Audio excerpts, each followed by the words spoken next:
Мы все помним, и у нас все записано. Особенно, когда дело касается нашего спора с чиновником. Особенно, когда это единорос. И особенно, когда это такая гнусная, продажная шкура, как Сергей Железняк. Многие из вас, конечно, о нем слышали. Это именно он, автор самых отвратительных и безумных законопроектов, вот вроде закона о цензуре в интернете или закона об иностранных агентах. И он постоянный гость пропагандистских передач. При любом удобном случае он говорит про патриотизм. Потому что патриотизм на сегодня – это не слова.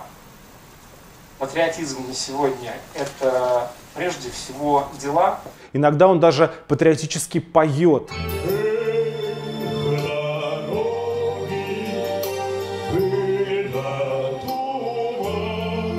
Ну и как это всегда бывает с единороссами, больше всего про любовь к родине у них кричит тот, у кого семья живет за границей, наслаждаясь деньгами, украденными в России.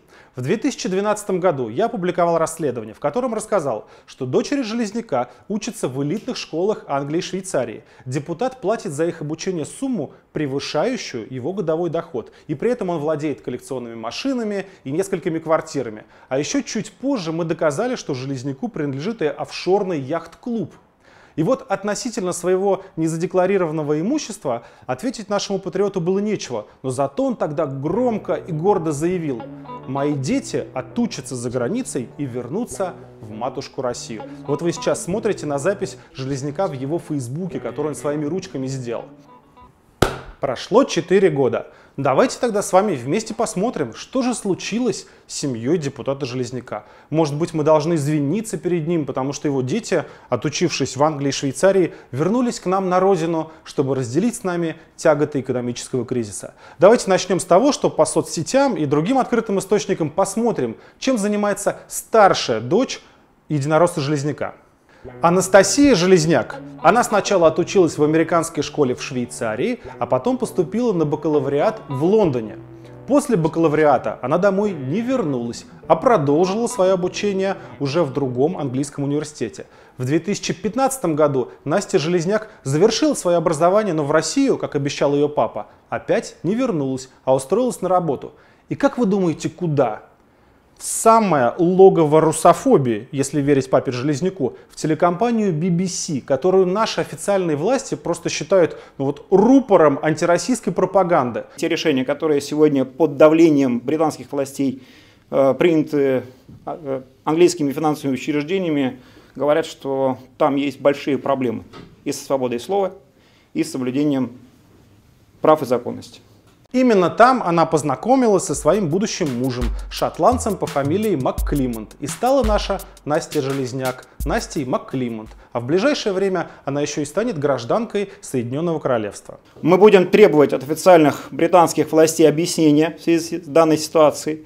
Еще одна дочь Железняка, Лиза, продолжает свое обучение в Великобритании и начала там работать. Она художник-оформитель, и очень не похоже, что она планирует вернуться в Россию. Так что можно констатировать, спор с депутатом Железняком мы закрываем, доказав, что он лжец и болтун. При этом я отдельно хочу отметить, нет никакой проблемы в том, чтобы отправлять своих детей учиться за границу. И, конечно, совершеннолетние дети депутата Железняка могут жить, где им вздумается, искать свое счастье где угодно. Я вполне верю, что они хорошие люди и совсем не виноваты в том, что их папа жулик.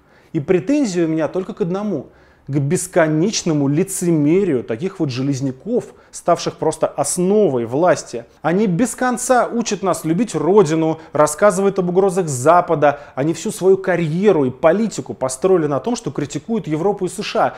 С иностранцами у меня сработаться не получилось. Не потому, что я такой конфликтный, а потому что они считали, что имеют право указывать нашей стране, как жить.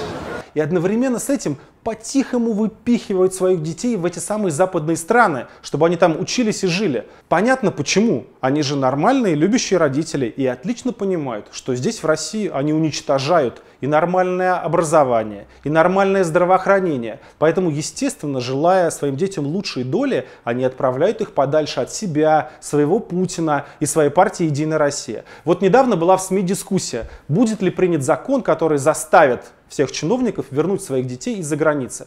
Вот лично я уверен, этого не случится никогда, потому что это противоречило бы самой сути политического устройства России, которое заключается в том, чтобы воровать здесь, а тратить на себя и на свою семью в комфортных западных странах.